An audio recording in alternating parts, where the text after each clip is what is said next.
సహ్యాద్రి మీద బ్రహ్మదేవుడు విశ్వయజ్ఞము చేయటానికి సంకల్పించి శివకేశవుల్ని ఇంద్రాది దేవతల్ని ఆహ్వానించాడు. సరస్వతీదేవి రావటం ఆలస్యమైంది. ముహూర్త సమయం దగ్గర పట్టం వల్ల గాయత్రీదేవితో కలిసి యజ్ఞాన్ని ప్రారంభించాడు చతుర్ముఖ బ్రహ్మ. ఇంతలో సరస్వతి వచ్చి విషయాన్ని గ్రహించి ఆగ్రహంతో త్రిమూర్తులను ఇతర ప్రధాన దేవతల్ని నదులుగా మారమని శపించింది. అయితే సరస్వతి శాపం వల్ల లోకానికి ఉపకారమే జరిగింది. విష్ణువు కృష్ణా నదిగా, శివుడు వేణీ నదిగా, బ్రహ్మ కోయినా నదిగా మారాడు.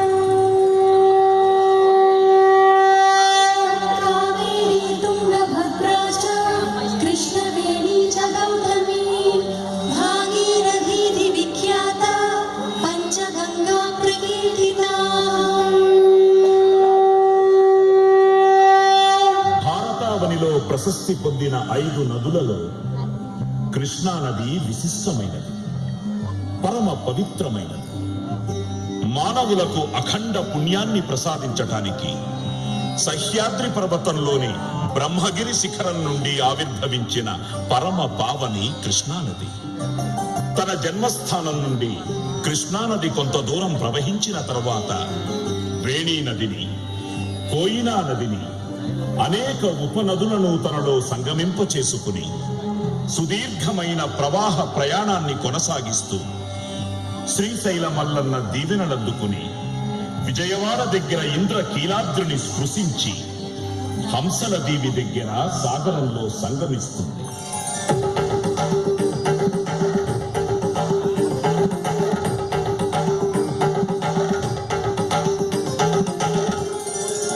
కృతయుగంలో కీలుడు అనే యక్షుడు తన జన్మను సార్థకం చేసుకోవడానికి జగన్మాత కోసం తపస్సు చేశాడు. ఆ తల్లి అనుగ్రహంతో పర్వతంగా మారాడు.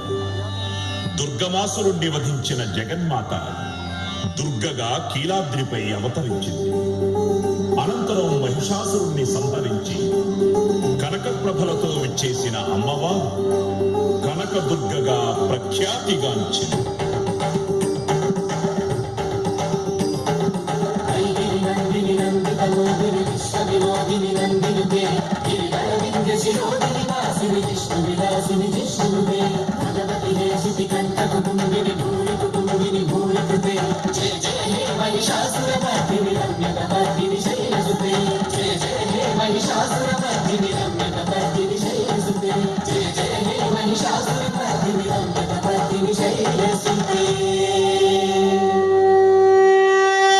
బ్రహ్మ సంకల్పానుసారంగా పరమశివుడు దివ్య లింగాకృతిగా కీలాద్రిపై ఆవిర్భవించాడు. ఇంద్రాది దేవతలు వచ్చి అర్చనాది కైంకర్యాలు నిర్వహించారు. ఇంద్రుడు ప్రప్రథమంగా రావటం వల్ల ఇంద్రకీలాద్రి అనే పేరు ఏర్పడింది. పాశుపతాస్త్రం కోసం తనకై తపస్సు చేస్తున్న అర్జునునితో మల్లయుద్ధం చేసి అతని శక్తికి సంతసించి పాశుపతాస్త్రాన్ని ప్రసాదించి శివుడు మల్లేశ్వరుడైనాడు. ఇంద్రకీలాద్రి శిఖరాన అర్జునుడు స్థాపించిన పార్థివేశ్వర స్వామి వారిని నేటికీ మనం వీక్షించవచ్చు. శ్రీకంఠ లోకేశ లోకోద్భవ స్థాన సంహారకారి పురారి మురారి ప్రియా చంద్రధారా మహేంద్రాది బృందారకానంద సందోహ సంధాయి పుణ్యస్వరూపా విరూపాక్ష నమస్తే నమస్తే అంటూ అర్జునుడు స్తోత్రం చేసిన మల్లేశ్వర దండకాన్ని ఆంధ్ర మహాభారతం అరణ్య పర్వంలో నేటికీ మనం చదవచ్చు. బ్రహ్మగిరి నుండి ఉరవళ్లతో పరవళ్లతో ప్రవహించే కృష్ణమ్మకు విజయవాటిక దగ్గర ఇంద్రకీలాద్రి అడ్డుకట్టగా నిలిచింది. కృష్ణమ్మ ప్రార్థనతో, దేవతల సూచనతో చిన్న సొరంగాన్ని దారిగా ఇచ్చాడు కీలుడు. కృష్ణమ్మ ఆ సొరంగం నుంచి మహోద్భుతంగా ప్రవహిస్తూ అడ్డుగా ఉన్న కొండ భాగాన్ని బ్రద్దలు కొట్టి ముందుకు దూకింది. బద్దలు కొట్టబడిన భాగం కొంత దూరం వెళ్లి ఆగింది. అది యనమల కుదురు కొండగా నేటికీ పిలువబడుతుంది. ఇక్కడ నుండి కృష్ణ నిర్నిరోధంగా అప్రతిహతంగా ప్రవహించి పులిగడ్డ దగ్గర 2 పాయలుగా చీలి సముద్రంలో సంగమిస్తుంది. కృష్ణా సాగర సంగమ ప్రదేశం అతి పవిత్రం, అత్యంత పుణ్య సముపేతం. పౌరాణికంగా చారిత్రకంగా ప్రసిద్ధి పొందింది విజయవాడ. శాసనాల్లో విజయవాడకు మొదటి పేరు బెజవాడ. కృష్ణానది ఇంద్రకీలాద్రికి బెజ్జం చేసుకుని ప్రవహించింది కనుక ఈ ప్రదేశానికి బెజ్జంవాడ అనే పేరు వచ్చి అది క్రమంగా బెజవాడగా మారింది. అర్జునుడికి మరొక పేరు విజయుడు. ఇక్కడ తపస్సు చేసి శివుని చేత పాశుపతాస్త్రం పొందాడు కనుక విజయవాటిక అనే పేరు వచ్చింది. పల్లవరాజైన మాధవవర్మ ధర్మ నిరతికి సంతసించి దుర్గా మల్లేశ్వరుడు కనకవర్షాన్ని కురిపించారు కనుక కనకపురి అని, అమ్మవారు శత్రువులను జయించింది కనుక జయపురి అని పేర్లు ఏర్పడ్డాయి.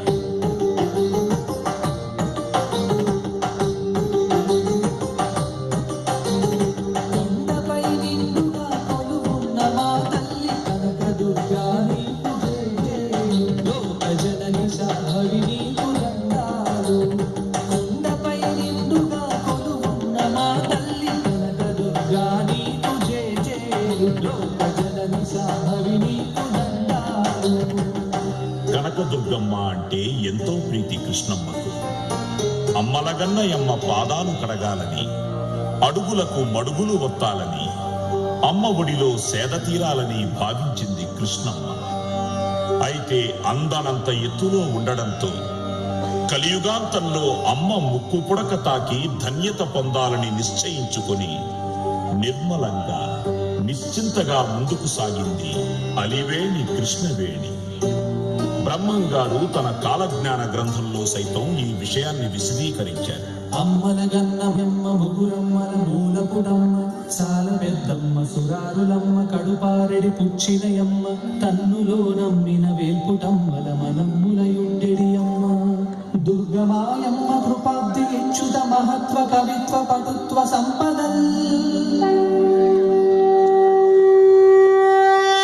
నదుల అనుసంధానం ప్రజాహితంగా దిగ్విజయంగా జరగాలని, అందుకు నాంది పలికిన కృష్ణా గోదావరి పవిత్ర సంగమమైన ఈ ప్రాంతంలో ఇచ్చే హారతి పరమ పావనం, చైతన్య జలదీపం. నవదుర్గలకు ప్రతీకగా కృష్ణా నదికి సంప్రీతిగా సమర్పించే నవ్య నవహారతి. హృదయాలను దీపాలుగా చేసి కృష్ణమ్మకు భక్తులు ఇచ్చే కమనీయ హారతి. అఖండమైన కాల ప్రవాహంలో భక్తులు వీక్షించే పుణ్య సమయ హారతి ఈ పవిత్ర హారతి. నమామి సుకృత శ్రేణి కృష్ణవేణి తరంగిణి యద్వీక్షణం కోటి జన్మ కృత దుష్కర్మ శిక్షణం.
సృష్టికి మూలమైన ఓంకారనాదాన్ని వినడం చేత, ఓంకార రూపాన్ని చూడడం చేత పాపాలు తొలగిపోతాయి, శుభ పరంపరలు కలుగుతాయి. ఓంకార హారతిని దర్శించడం వల్ల భక్తులకు మోక్షఫలం లభిస్తుంది.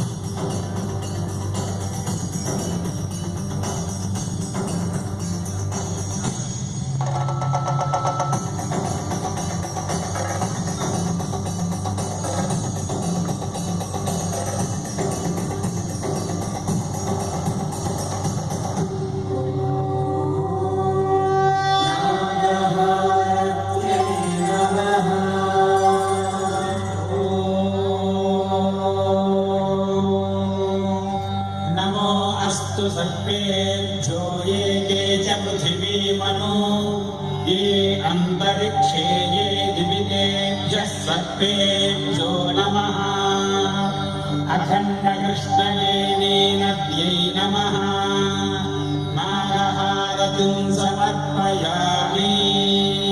దేవతా స్వరూపమైన నాగసర్పం దీర్ఘాయువుకు పవిత్రతకు ప్రతీక. నాగహారతిని దర్శించటం వల్ల భక్తులకు సంతాన సౌభాగ్యము, రోగ నివారణ కలుగుతుంది, సర్పదోషాలు తొలగిపోతాయి.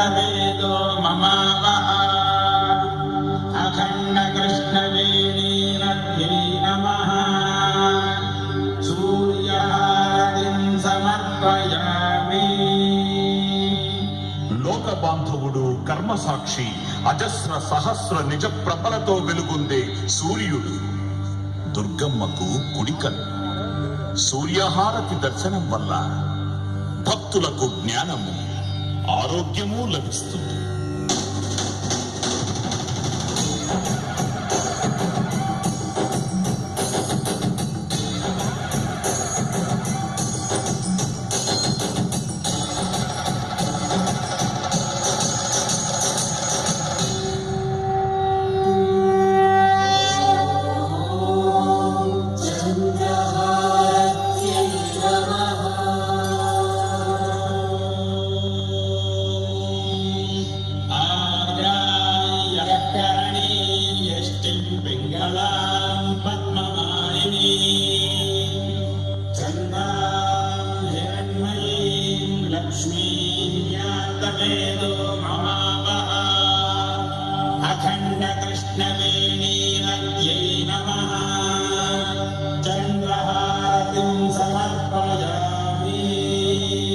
పుడమిని, పాడి పంటలను, మనస్సును ప్రభావితం చేసే చంద్రుడు అమ్మవారికి ఎడమ కన్ను. చంద్రహారతి దర్శనం వల్ల భక్తులకు పరోపకార బుద్ధి, ధార్మికమైన మనస్సు, దానగుణము వృద్ధి చెందుతాయి.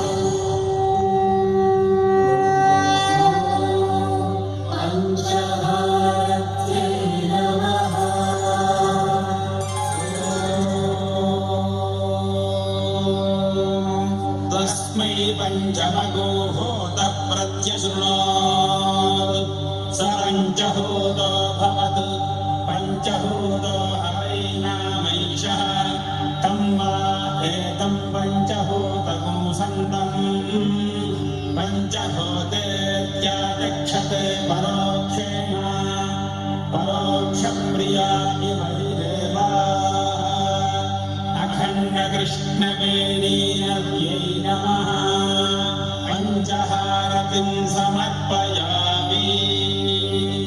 సద్యోజాత, వామదేవ, తత్పురుష, అఘోర, ఈశాన, అనే నామాలతో ఉన్న పరమేశ్వరుని పంచముఖాలకు ప్రతిరూపం పంచహారతి. ఈ హారతి దర్శనం వల్ల భక్తుల పంచమహాపాతకాలు నశిస్తాయి, పంచ ప్రాణాలకు స్వాంతన కలుగుతుంది, మల్లేశ్వర స్వామి వారి పరిపూర్ణ కటాక్షం లభిస్తుంది.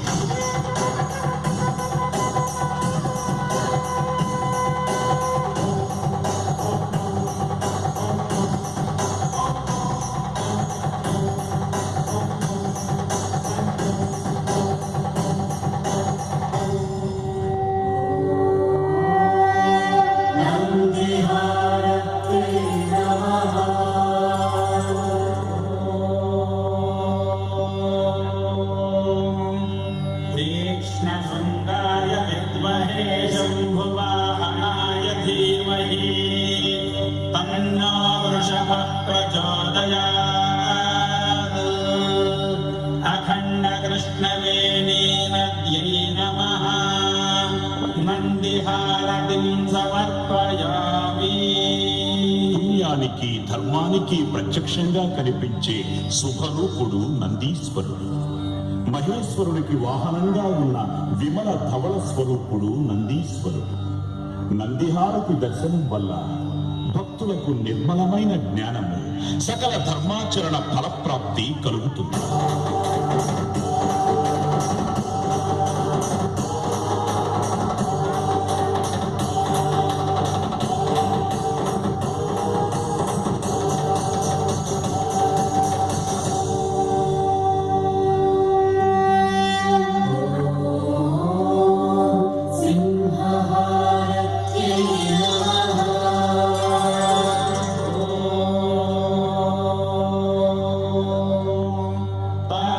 तामग्निवर्णां तपसाज्वलन्तीं वैरोचनीं कर्मफलेषु दुष्टां दुर्गां देवीं शरणमहं प्रपद्ये सुतरसि तरसे नमः। अखण्डकृष्णवेणीनद्यै नमः सिंहहारतिं समर्पयामि। శత్రువుల్ని శిక్షించే తత్వానికి, ధర్మాన్ని రక్షించే ధైర్యానికి సింహరూపం నిదర్శనం.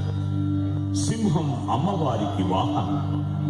సింహహారతి దర్శనం వల్ల భక్తులకు విజయం, దుర్గమ్మ అనుగ్రహము లభిస్తుంది.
సమాజానికి రక్షణ కలిగించేది కుంభహారతి.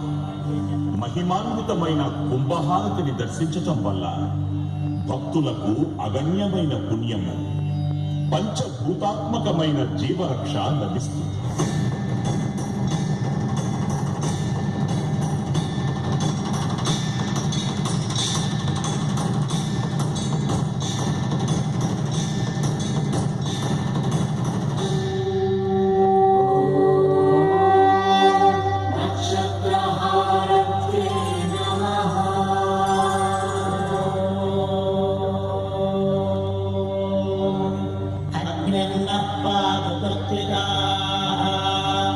नक्षत्रं देवमिन्द्रियम् इदमासां विचक्षणं हविरासं जुहोतना यस्य भान्तिरश्मयो यस्य एतपः यस्येमा विश्वा भुवनानि सर्वा सकृत्तिकाभिरक्षितः ప్రతి సంవసానః అగ్నిర్నో దేవः సువిదేదధాతు అఖండ కృష్ణవేణీరద్యై నమః నక్షత్రహారతిం సమర్పయామి. 27 నక్షత్రాలలోనే కోట్లాది మానవులు జన్మిస్తుంటారు. మానవ జీవనానికి నక్షత్రాలు మూలం. నక్షత్రహారతి దర్శనం వల్ల భక్తులకు తేజస్సు, అక్షయమైన పుణ్యం, పవిత్రహారతి సంపూర్ణ వీక్షణ పుణ్యఫలం లభిస్తుంది.